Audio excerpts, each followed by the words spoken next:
You are listening to the Loida Lewis podcast, hosted by Loida Nicolas Lewis. She's a trailblazing businesswoman, leader, philanthropist, and the widow of Reginald F. Lewis, the visionary leader who was the first African American to build a billion-dollar company. With unparalleled determination, Loida Lewis has not only excelled as a successful attorney, but also shaped a billion-dollar empire. Following the untimely passing of her husband, Reginald F. Lewis, she took the helm of TLC Beatrice, carving her legacy as a successful business leader. Be inspired and learn from her as she shares her wisdom, the secrets to her success in both business, in love, and in life. Let's live, love, laugh, and learn. With your host, Miss Loida Lewis. Welcome to the Loida Lewis podcast. Let's live, love, laugh, and learn together. And today, I have the pleasure of having the co-author of two books. The first one is the co-author of my beloved Reginald F. Lewis book, Biography. Why should white guys have all the fun? How Reginald Lewis created a billion-dollar business empire. And the second book is my memoir, Why Should Guys Have All the Fun? An Asian American story of love, marriage, motherhood, and running a billion-dollar empire. So thank you, Blair, for helping write those two books. Oh, it's a labor of love. It was my pleasure. So Blair, please tell us, how was it when I called you and told you, Blair, we have decided that you will write Reginald Lewis memoir? Well, that's an interesting journey. Part of it is exhilarating. Part of it is kind of painful because I was working with USA Today as a reporter with the money section, as you recall. And I saw something that came across the Associated Press, across the wire, to the extent that Reginald F. Lewis was in a coma. So that did not bode well. And I asked one of my editors, could we please let me write an appreciation of his life, which he let me do. And then not long afterwards, Mr. Lewis passed away. And so I said, someone really needs to write a book, and why not me? And how in the world do I get in touch with someone who can give me a green light on this project? Which is how we became, we first met each other. I think this is 1993? 1993. Right. And I was not chosen initially. That is right. Actually, we chose somebody else to write the book, who, after three months, we brought him to Paris, everywhere. And then he said, I can't write it. Okay, we will not mention his name. So, who was the next best? My PR then, Butch Maley, said, how about Blair Walker? Your article was front page in the business section of USA Today with a big picture of Reginald Lewis. Yes, actually, you're being kind. I think I was like 23rd on the list after that. No. You were really the second one. Oh, okay. You were the second one. Well, Blair Walker was really the second choice that we had because we chose somebody who was a writer for Washington Post and who knew Mr. Lewis because he was a good friend of Mr. Lewis' brother, Gene Fugit.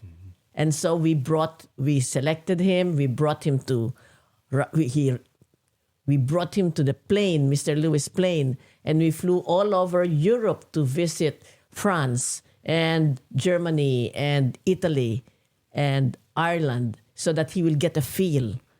But after 3 months, he said he couldn't do it. I didn't ask him anymore. I was just very disappointed. And that's when we said, second choice, Blair Walker. So it was not third or fourth or fifth. We knew he should write it because he wrote a beautiful piece on USA Today when Mr. Lewis died, an obituary. So I'm so glad, Blair, that you said yes. What was interesting was, do you remember when I called you? Absolutely. And what did you say? Well, I got this phone call with Loida Lewis on the line. And you said, we have given it some thought, and are you still interested in this project? And I said, absolutely.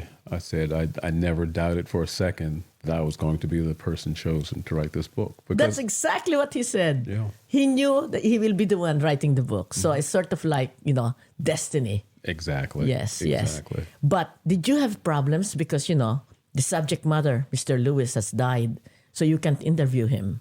So what was the process in which you took the bestseller? It's right here, Mr. Lewis' book, Why Should White Guys Have All the Fun? How did you do it? Well, it goes without saying, if I'm going to write a book about Loida Lewis, ideally, it would be good if I could interview her. And we'll get to that shortly. And I had never met your husband, ever. I mean, I had admired him from afar and wanted to meet him and tried to get various intermediaries to put me in contact with him, but nothing ever came to fruition. So I said, what I need to do is put together a mosaic, just put together these little puzzle pieces and try to get a complete picture of Reginald F. Lewis as I possibly can. So I interviewed lots of people. I interviewed coworkers, I interviewed relatives, I interviewed people who loved him, I interviewed people who did not like him.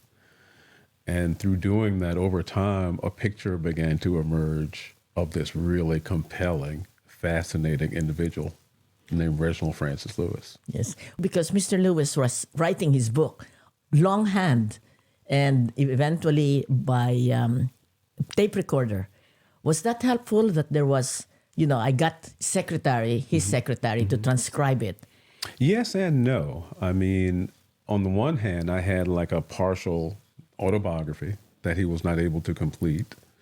So to me, it posed a challenge. How do you weave his actual words into something that's going to contain my reporting also? But it worked out well. Well, I must tell you, after you've done that, of course, both of us, or sometimes me alone, went all around, and people have truly been influenced by your work and his words. So I'm eternally grateful to you for that. It's my pleasure, as you know, because it wasn't a job for me. It was a labor of love. There are a lot of similarities between myself and Reginald Lewis. We're both from Baltimore. Oh, you were born in Baltimore too? Yes. Both were raised Catholic. Both have 2 daughters. Reginald Lewis was worth $400 million. Yeah, we had a little divergence there, but there are a lot of similarities between the two of us. And also, he's a lawyer. Yes. And you were a lawyer. I have a law degree. I don't consider myself a lawyer because I've never practiced or taken the bar. But yes, we had that interest in common too. But it helped you absolutely in researching and doing the book. Right, and it helped me in sort of gaining a sense of his mindset and his training that enabled him to do some of the incredible things that he did. Yes, yes. But, it's only after we got to know each other that I learned a little bit of your background, aside from studying law, being from Baltimore, being Catholic, having 2 daughters. Right. Can you just tell the audience what's your background? Okay. Well, you said a little bit that you are a journalist with USA Today, but have you been always a journalist? Yes. And really, this started when I was in elementary school. I'm the child of 2 elementary school teachers in Baltimore, public schools.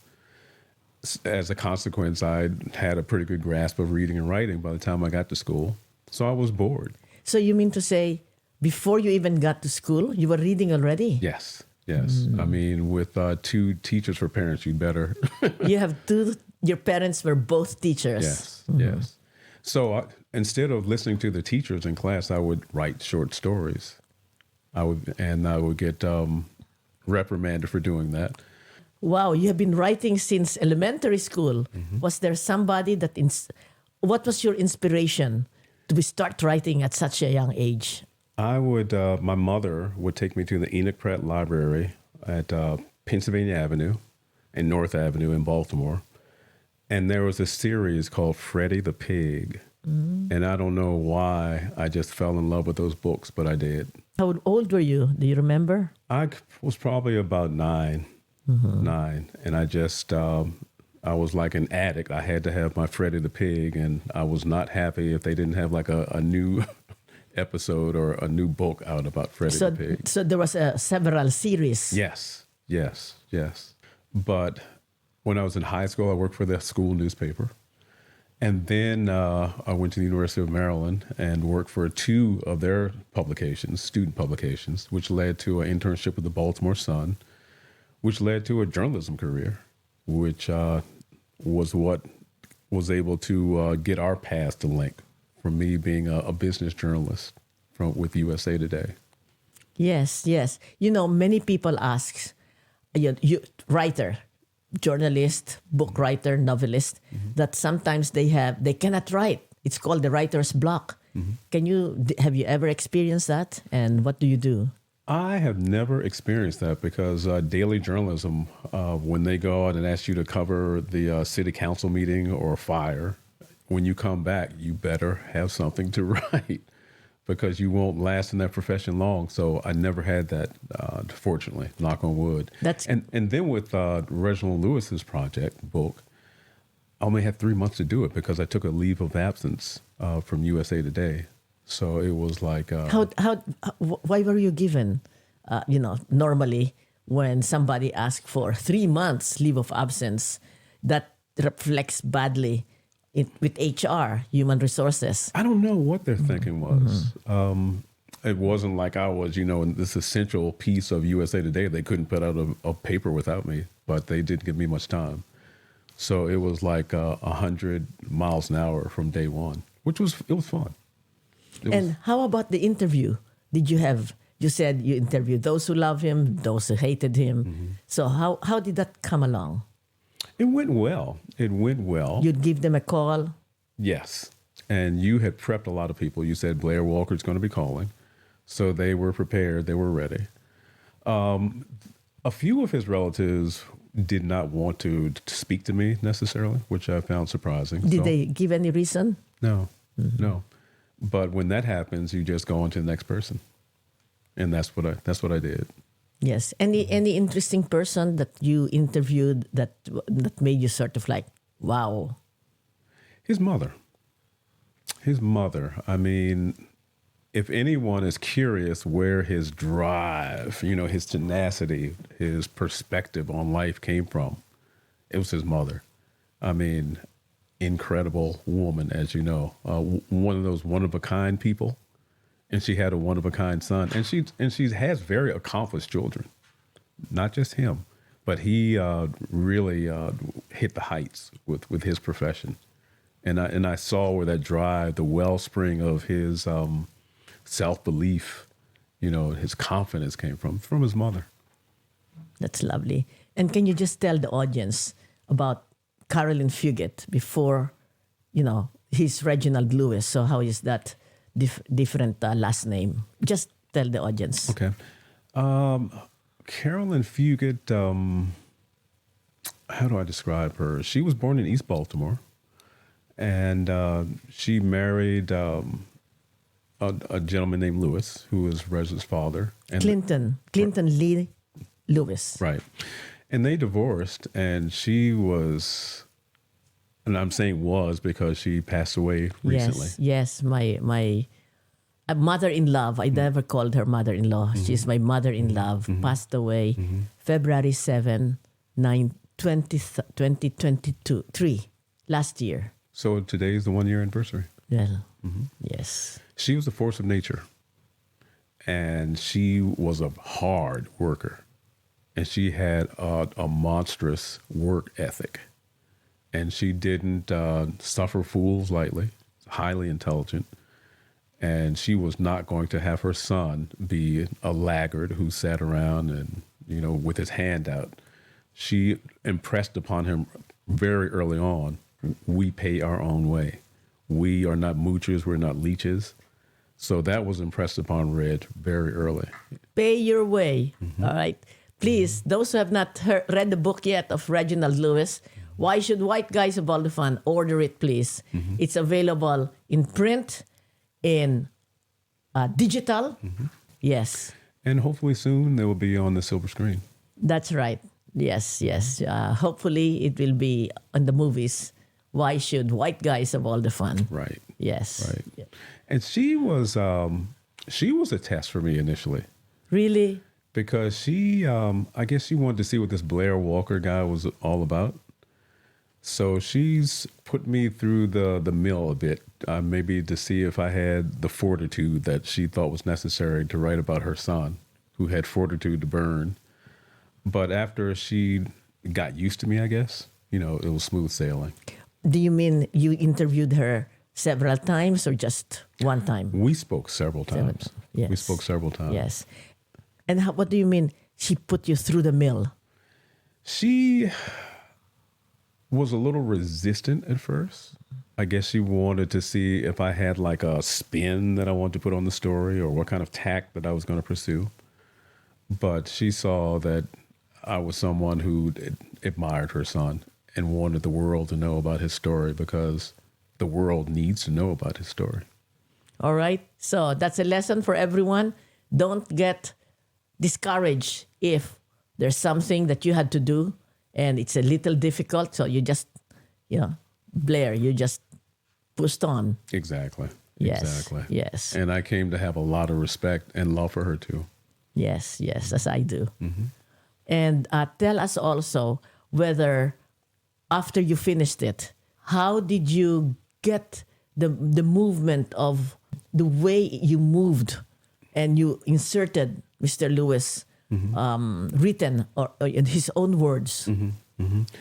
I got a lot of that from a woman named Loida Lewis, who was, it hadn't been long since his passing, and she was very emotional. It was a very difficult time for her. But I really need to tell people about the first time I met Loida Lewis personally, and this was at his funeral. And I was standing near the casket. They had a viewing, and I just I'd never met him, so I did not want to see him the first time like that. And Loida Lewis came over to me and said, "Are you all right? Are things good with you?" She was walking around in the crowd, making sure everyone in the crowd was okay. And I was like, wow. And then afterward, before the service was over, you and Reg's mom and your daughters all read passages, biblical passages about no one shed a tear. Everyone's voice was clear and strong. I was like, wow, this family is incredible. This family is really incredible. And I had not been signed on to write the book at that point, but the funeral was in Baltimore, and I lived in Baltimore, and I saw no reason for me not to go, and I did. Thank you. Thank you. Yeah. Yes, that was a difficult time, but as you have written out, and I think I told you, when we came to the church in the limousine, Leslie just stopped and said, "Look, we are the Lewis women." And that's sort of like, yes, we carry on. Right. Yes. Right. And yes. that's exactly what all of you did. And it was quite impressive. Yeah, thank you. But you gave me an invaluable window into your husband's life. No one knows you better than your spouse. You can look at siblings, you can look at parents, friends. No one is going to know you, all the little intimate, nuances of your personality like your spouse does. And you didn't hold back much. You wanted me to paint a really full portrayal of what Reginald Lewis was about, and that's what you did. Yes, yes. Well, I must say you did a very good job because so many people have come to me and read the book and was inspired, and that's because you did it. Well, you deserve some of that credit too. You do. Yes, thank you. Now, let's go back. Let's go now to my book. As I was telling audiences, why did you write the book? I said, for 30 years, I've been going around talking about the book. And I said, chapter 6 in his book was Loida Lewis. Right. But I have more than one chapter. And so when I was nearing 80, I give you a call. Do you remember? Well, actually, it started when you were around 75. Because I had asked Loida for years, when are you going to write your book? When are you going to write your book? And it was always, I don't think I will. I'm not going to do that. And then finally you said, yes, you're right. I have done a thing or two myself that's kind of noteworthy. And we started interviewing about 5 years before the book came out. That is true. Mm-hmm. I was inspired by Katharine Graham of the Washington Post, mm-hmm. whose husband also died suddenly. Yes. And when she was 65 or 75, she was 75, and she had her book, Biography, my personal story. Mm-hmm. I was 15 years younger than that. Mm-hmm. So I said, I have 15 years more to write when I am 75. And right. That's when I called you. Mm-hmm. Yes. Yeah, her circumstances were really tragic because it came after her husband's suicide. But we knew each other by then. We were friends.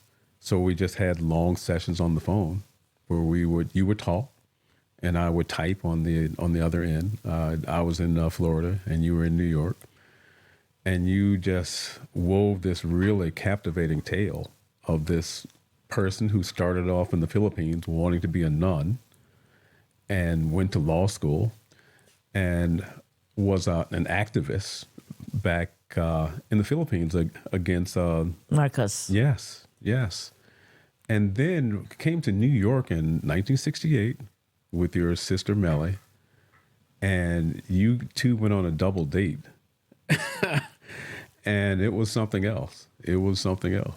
And that's really where your orbit and Reg Lewis's orbits sort of intertwined from that point forward. Yes. Well, yes, he did. And that's my book. And I told to myself, well, can you just tell the audience your suggestion initially for my book? You gave me a suggestion or a title. I suggest this should be it. Oh my goodness. You're putting me on the spot here. No, so I'll help you. Okay. You said something like from Mrs. Lewis to CEO or something like that. I forget what the exact title was. Yes. Devotion, I think it was. Devotion. I think I came with Devotion. And anyone who knows Loida knows that if she doesn't like something or has strong opinion, you're going to hear it. It's going to be straight, no chaser. And it was something to the effect of, no, that's terrible, or something to that effect. I was like, oh, God. But, we came up with a good title. Yes, because I don't think anybody else has the title, because every time I say it, everybody laughs. Yes, that's right. Why should guys have all the fun? Mm-hmm. And I did write it, but I knew from the start mm-hmm. that I'm not a writer of novels, or I'm not a writer of biographies. Mm-hmm. Can you just tell the audience, aside from Mr. Lewis, have you co-written any other book? Yes, I have. There is a individual in Baltimore, Eddie Brown, who was born to a 13-year-old mom in Apopka, Florida. And you talk about a black man, and you talk about being behind the 8 ball.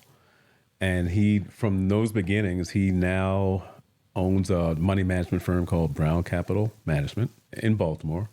He has, $14 billion under management. I've done Judge Mathis, the TV personality. I've done his book. Is he from Baltimore? No, he's from Chicago. Mm. And I've did another book about a woman who was a sharecropper, grew up as a sharecropper. What's the title? My Rise to the Stars by Clara Adams Ender. And she became an Army general and had I think it was 14,000 uniform and civilian nurses under her. She was a nurse. She was also African American. Yes. So, yes, aside from you, I've done a few other autobiographical books. Yeah, but the latest, I think, is my book. Yes. Yes. Yes, absolutely. Yes. I am so glad that Blair interviewed me, because when I said, okay, I have to be serious, and I called you back again when I was 79 or 78 and said, Blair, we've got to get this done before I turn 80. And when I would write something and I'll send it to you, when you return it back to me, you have written things that I've forgotten because you interviewed me 5 years earlier. Yes. So do you think is that it worked for me? So what would you tell aspiring people who'd like their memoirs written? Well, I would say be dedicated and focused and be willing to put aside the time to sit down with your biographer, because you do have to like parcel out a few hours a week to do that. And to as great an extent that you can, pull the curtain down. People want to see the real you. They don't want to see some sort of figure that you're putting out there, that's been sanitized. People find that boring. And a lot of times people can see through that. And one thing I will say about you is that you showed me the real Loida. You don't pretend to be some sort of deity. You're a real person with a lot of good qualities and some qualities that can be challenging, like anybody. And I think readers appreciate that, and I certainly appreciate that as your biographer. Yes, thank you. Well, without telling too many of the things that I have said, when I was talking to you, were there things that you said, wow? Yes. You really pulled back the curtain. You talked about when you and Reginald Lewis were a young couple, and he had been exposed to German measles. And then, I don't know why, one of your physicians gave you an inoculation. Of German measles. Yes. And I'm still scratching my head over that one. But, and this is funny because it's 2024 now, and people are like, German measles, what's that? But back in the 60s, if you got German measles, that could give your child devastating birth defects. And you and Reginald had a very emotional time discussing that, and you felt that the best thing to do to avert any possibility of having a deformed child was to have an abortion. And you were very forthcoming about that. And that's just, as you point out, I don't want to give away too many details about the book, but it's filled with, episodes where you pull back the curtain like that and just let people look into your life. Yes, I thought that if I'm going to write something, they see me, successful, home in Paris and things, but they should know that it was a rise. It was something that, like any other life, ups and downs, peaks and precipices, mountains and valleys. Right. So that was one. Right. Thank you. Thank you for writing it very, very well. Thank you for living a very full life. But there's one thing that you were saying, no, Loida, nobody would be interested in that. And you took it off, or you just gave me 2 sentences about my winning a case with the Supreme Court in the Philippines. You don't remember? Well, I'll tell you. I wrote one whole chapter because the COMELEC, or Commission on Election in the Philippines, decided not to give those who got back reacquisition of Filipino citizenship. And all of my friends, of course, immediately went to the consulate to get back our Filipino citizenship. The law then was, once you become a citizen of a foreign country, automatic, you're no longer Filipino. And our organization, NAFA, worked. So Philippine Congress, the president then signed it into law. And COMELEC says, nope, you were once a foreigner, you cannot be voting during national election. And so I went to the Supreme Court and I wrote a whole chapter of that, Ada. Do you remember that? I do. It was a little inside baseball for a lot of readers. And something else we disagreed on was friends. There are a few mentions of friends throughout the book. And my feeling was, unless you're one of these dear individuals, that Loida holds a very high esteem, you might look at this and say, who are these people? But yeah, but by and large, and people need to know this is your book. So the final call was always yours. If you felt strongly about something. But that's normal when you're writing a book with someone. You try to guide them to the best of your ability. And sometimes your subject may have something that they really want to get into. So, but by and large, we agreed on most of it. Yes. We're on the same page. Yes. So for those who are planning to write a book, please get a co-writer because you are too much involved in writing it. Mm-hmm. You need a third person who is a writer. As you have heard, Blair Walker has co-written 4 more autobiographies. Mm-hmm. And I won't say it, but you also wrote a 5th by somebody in Baltimore that was not published. He didn't want, or his family didn't want it published. Right. And that's because back in the day, if you had a child out of wedlock, it was scandalous. And today, people think nothing of it. But that was the reason that book was never published. Was shot down. Yes. Yeah. And I'm working on another one now about a young black man who bought Rutgers, the national restaurant. His name is Nicholas Perkins. This book is going to be good also. So I'm really excited about this. Oh, so he's an African-American yes. who bought a chain of restaurants. A national chain, absolutely. Yes, right. yes. Instead of like being a franchisee and buying a couple of franchises, he bought the whole kit and caboodle. All right, watch out about it. Do you have a title already? No. We kicked around some titles, but I don't want to say one here. And then he says, "No, what'd you do that for?" Well, going back to my book, yes, I said it should be Why Should Guys Have All the Fun? And then I said an Asian American story of love, marriage, motherhood, and running a $1 billion empire. But you said, why are you going to do Asian American? What was your objection? My objection to that was people can look on the cover. I'll say, why should white guys have all the fun? They can see Reginald Lewis is black. So he doesn't need to proclaim himself African American. They can see that you're Asian and they know you're American. So I felt that it was like, too on the nose for you to say that you're Asian American. And the other thing was marketing. Because when you went with that title, I knew you were going to have a lot of fans from your husband's book, Why Should White Guys Have All the Fun? And a lot of those fans are African American. And there's, if you look at the population of the United States, I think the percentage of Filipino-Americans is small. 4%. Right. So that was why I said, why don't we forego that? And do you remember the reason I gave you?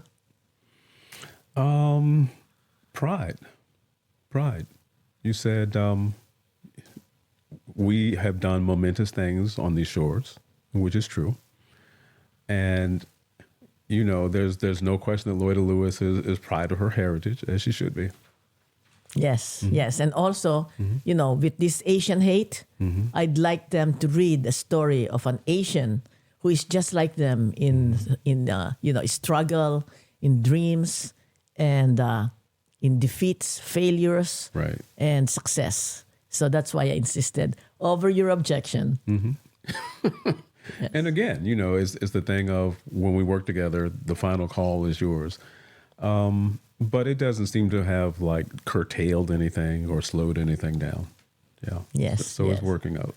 Yes. So tell the audience now, aside from this, is that your overall activity for another book, an autobiography of Nicholas Perkins? I have another autobiography lined up after that. But what I would like to do, and you know this, is I'd like to segue into screenwriting. I just find it enthralling, beyond captivating, just fascinating. And there are a lot of stories that I'd like to, just like I did as a novelist and as an autobiographer. There are stories that I like to tell, get onto the screen, be it on television or in the movies. So that I see as the next frontier for Blair Walker. Wonderful. And did you prepare, or you just said, I want to be a screenwriter? And so how are you preparing yourself to be a screenwriter? Well, you sent me to a class in Howard University. Gregory Allen Howard, who wrote, what was it, The Titans? Remember The Titans? The Titans, yes. Okay. Is that the correct title? With Washington, with Denzel Washington. Denzel Washington, yes. I hope I didn't butcher the title, but he taught a class, and he passed away like 2 or 3 years ago. But I was fortunate enough a few years back to go to his class and just take Screenwriting 101 with Gregory Allen Howard, and it doesn't get much better than that if you're trying to break into that business. All right. So for audience, you see, he is a well-known journalist first, and then a memoirist, meaning somebody who co-writes memoirs, and yet he still has dreams. So for all of you out there, always dream big, always something to go towards, to work towards it. And well, this is the last question before we entertain questions from the audience. Okay, how about your personal life? How's your love life? I have been married to Felicia for, it'll be 40 years, March 24th. We met at a newspaper that I worked at, the Tampa Tribune in Florida. And we have 2 daughters. They're 36 and 34. And so that's my love life. I mean, I love my 3 beautiful ladies. They're the world to me. Wonderful. Yes. That's terrific. So now, here is Blair Walker, faithful to his wife and his 2 daughters. So that's a cue for all you men, all the men watching now. All right? Fidelity to your loved one. As someone who doesn't particularly well writing on a deadline, how do you get inspired to write? And once inspired, how do you stay focused? From Carl S. What was the part about the deadline? Meaning to say, how do you get inspired to write when you cannot write on a deadline? Meaning to say, there's a deadline, you have to write it, and somehow there's some. How do you get inspired to continue? Maybe I'm strange. My mind is always there. I think when you have a young family, for example, and you have to buy Pampers and baby formula, you'll be focused. And when you need to pay the mortgage, but beyond that, it's a sense of mission. This is what I do, and it's not like it's some kind of chore to me. I like writing. I've always liked writing. I mean, we spoke about me being in elementary school, writing when I should have been listening to the teacher. So this is what I was put here to do. A sense of purpose. So everyone listening, love what you do, and it's not work. It's not. Okay. Thank you. Thank you. Thank you, Carl S. The next one is from Elsie. I've read both Loida's and Reginald's book, and they are very captivating to read. Have you ever considered writing to make those books into a film or script writing? Yes, absolutely.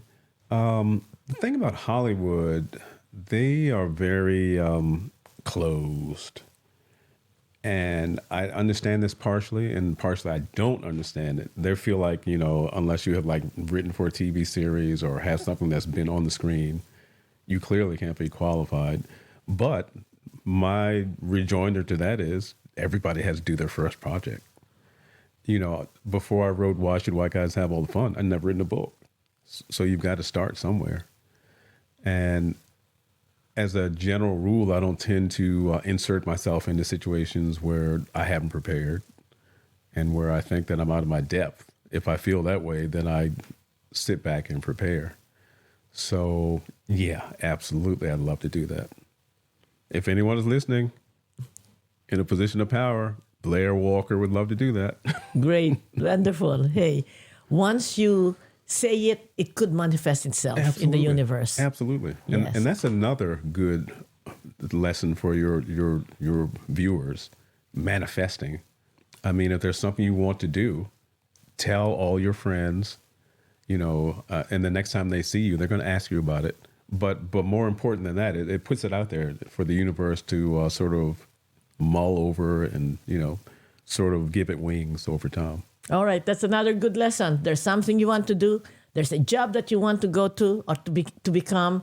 Say it out, because by saying it out, you commit yourself. Dream big. Right. Thank you, Blair. If Why Should White Guys is ever made into a movie, whom would you cast as Reginald and Loida Lewis? Ooh, that's a good one.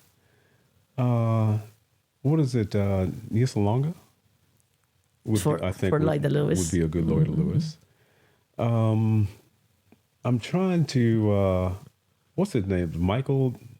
Is it Michael B. Jordan. Michael B. Jordan would be an amazing Reginald Lewis. That's funny because I thought of him myself. Yes. If you don't remember, in Black Panther, he was the other king or would-be king. From Bill Station, he was in that movie. I mean, he's been in a lot of good things. No, he's very good. Yes. And Creed. Yes. He was also good in Creed. Yes. Okay. Yes. From my lips, from your lips to God's ears. There you go. Let's see. The last one is from Raymond A. How was it working with Loida Lewis on her memoir? What was your workflow like? And did you find it challenging to differentiate the writing when Loida and Reginald Lewis overlap? I found it enjoyable.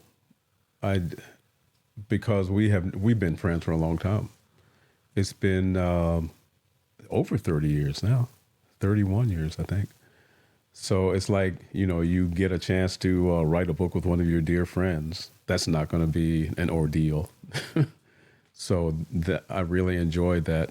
What was the last part of that question about the overlap? The last part is how were you able to differentiate writing when our lives overlap?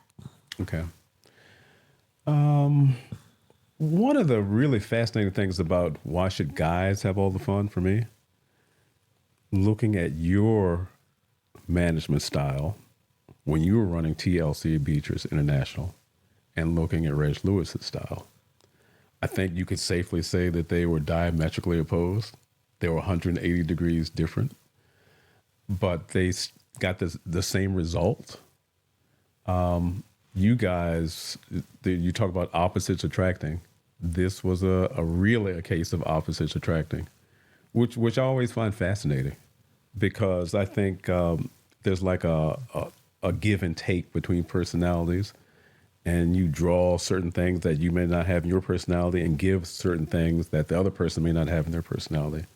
And it was fascinating to watch that play out. Oh, that's beautiful. Yeah. Yes. So in the end, what you're saying is that to those of you who may have met or will meet the man in your life, to thine own self be true. That's what I was. Yes. Thank you. Thank you very much, Blair. Thank you for doing this podcast.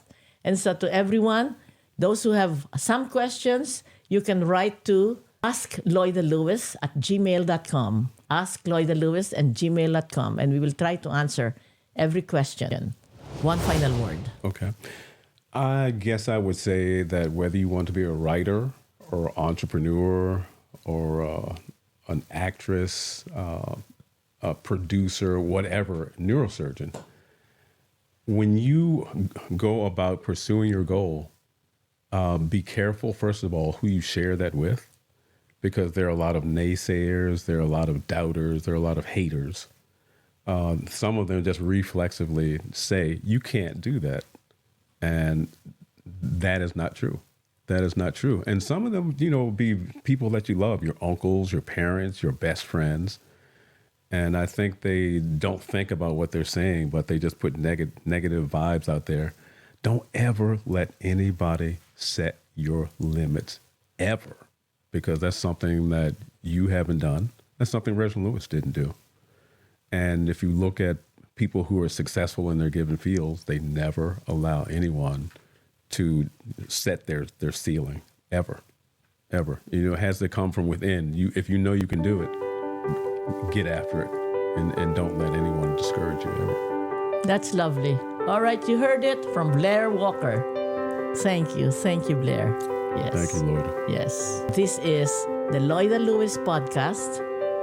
Let's live, love, laugh, and learn together. Thank you. The Loida Lewis podcast, hosted by Loida Lewis, is produced by the creators of Over a Glass or Two, Jesse and JV. Executive produced by Loida Nicolas Lewis. Rate and review us on Spotify and Apple Podcasts for a chance to be featured on a future episode. Have a question for Miss Loida? Just email us on askloidalewis@gmail.com. Your question might make its way to a future episode. Subscribe on all major platforms to never miss a beat.